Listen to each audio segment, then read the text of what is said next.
Now that both conventions are over, we really get into the swing of things, starting with all the details on the upcoming debates.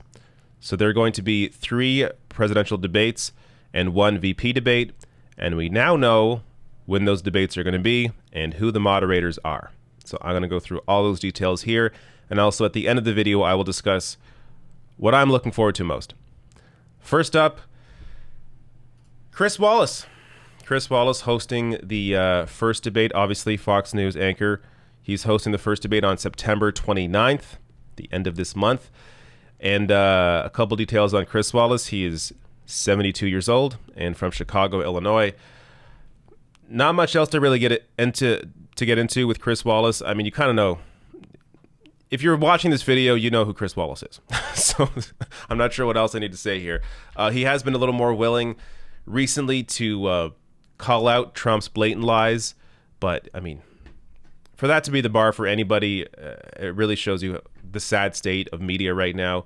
But there you go, willing to call out Trump's lies, but also, of course, largely conservative, has clearly his ideology lies in the conservative camp, but whatever. Mostly, I expect him to be a fairly neutral moderator. Now, of course, I don't want to get into deep discussion here, but neutrality does not mean objectivity.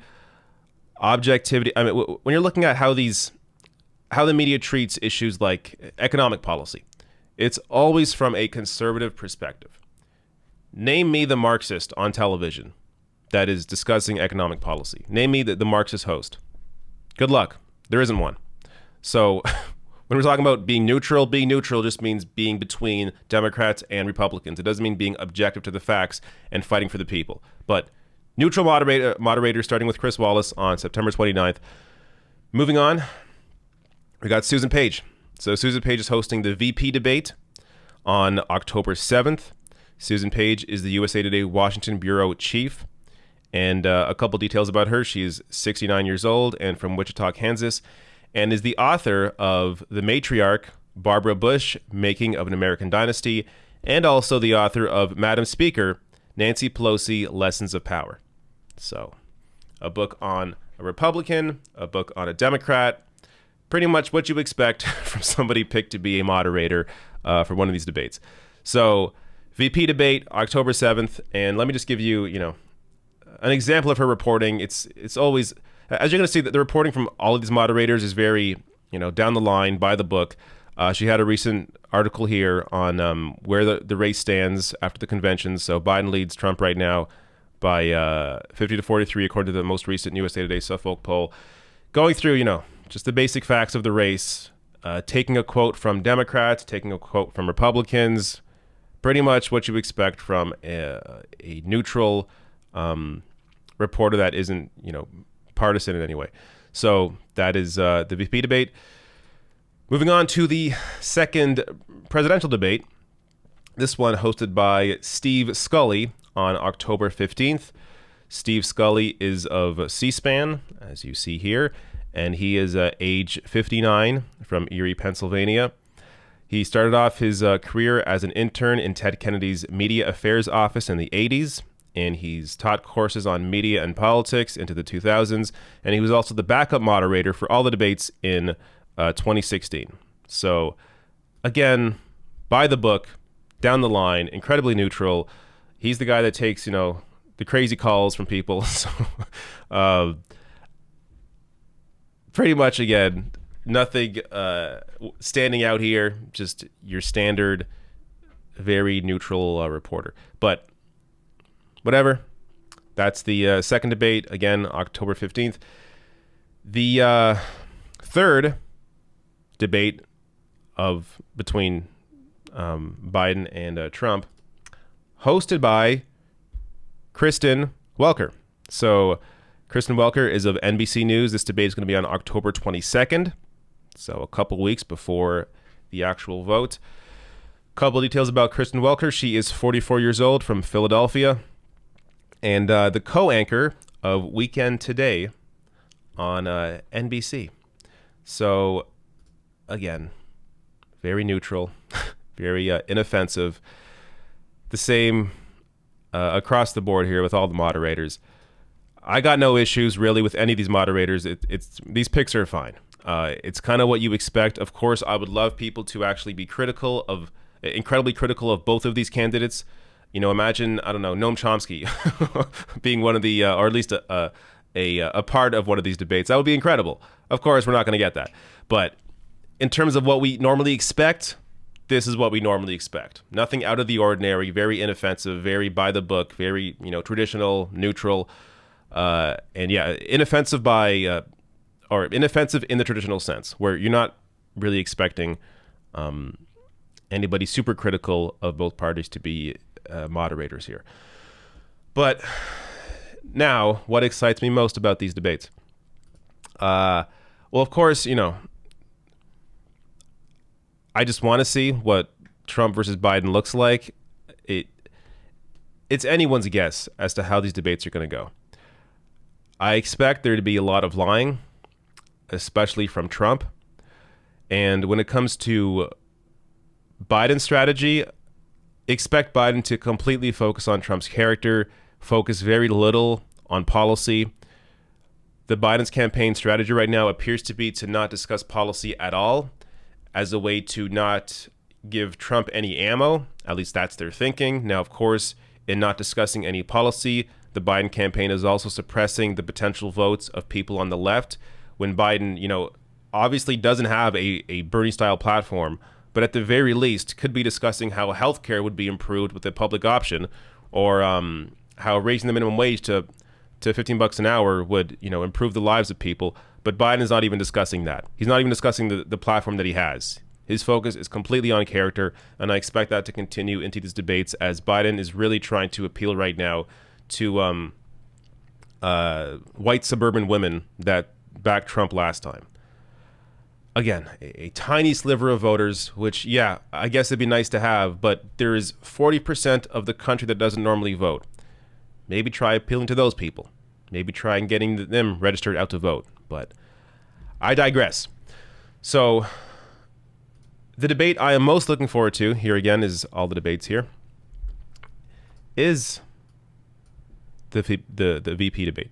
I really expect, or I should say, the reason I'm the most excited about the VP debate is that I don't really know what to expect.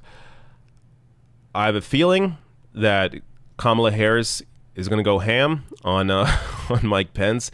I hope she does. If she holds back, and maybe it is a strategy here to hold back, then she even has the potential to lose the debate if she really doesn't go full force into Mike Pence.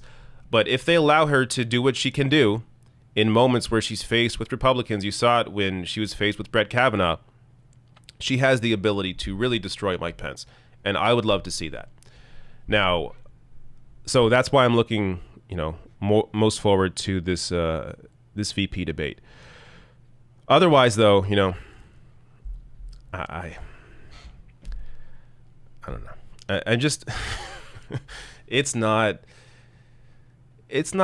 a very, for lack of a better term here, interesting time in politics, because you're seeing here the same debate that's been had forever, and the Overton window continuously move further and further to the right. So I don't expect these Biden-Trump debates to be really all that more entertaining or interesting or have any real highlight moments any more than Hillary-Trump did. I think it's going to be very much in line with that. The difference being Hillary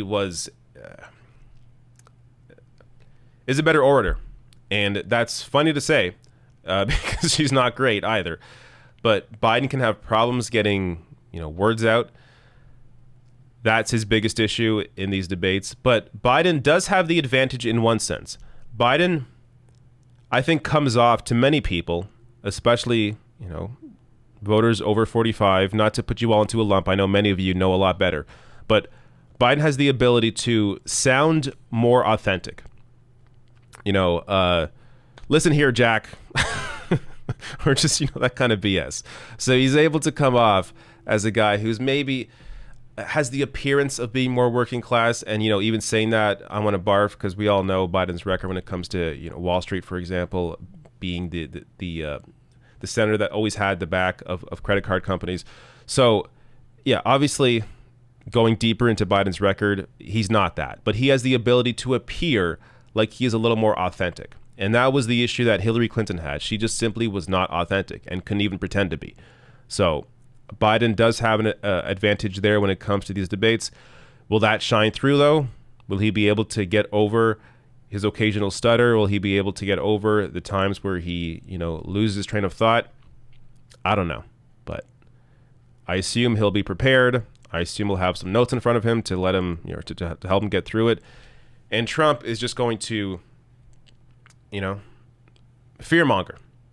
It's what he's done this entire campaign, is pretend Joe Biden is a socialist, or if he's not a socialist, then he's being controlled by socialists. Like, I wish that were true. I really do. And I do expect the left movement to grow under Joe Biden. But the idea that that Biden is secretly being controlled by socialists is just completely insane. And I don't think it's a strategy that actually helps Trump, because a lot of what, Bernie Sanders fought for is incredibly popular. Medicare for all, 69% support from all voters, 88% from Democratic voters. A wealth tax has a majority support from all voters. Canceling student debt has a majority support from all voters. No, go down the list. Green New Deal has a majority of support. The Bernie Sanders platform is incredibly popular. So if Trump ties Biden to that, okay, I'm not worried. But Biden, instead of embracing that or acting like, he's on the side of the people, he's just rejecting anything Trump throws at him. I don't know if that's a good strategy. But ultimately, I think a lot of people are really just going to this election with their minds already made up. I think a lot of people that are voting for Biden simply want Trump out. And these debates really aren't going to be all that consequential. They already know who they're going to vote for. It's more of just something to watch, something to be entertained by. And they're going to vote for Biden or vote for Trump, and they've made their minds up already. I can't imagine there are that many swing voters at this point. I mean, what more do you need to see? You're either backing Trump and either knowingly or unknowingly a fascist, or you're supporting Biden either because you love the Democratic Party just blindly, or because you understand it's important to get Trump out, and that whether you like Biden's platform or not, you got to get Trump out, and you can't risk fascism. So we will see. But again, quickly here, September 29th, the first debate, October 7th, the VP debate, October 15th, the second debate, and October 22nd, the third debate. Look forward to it.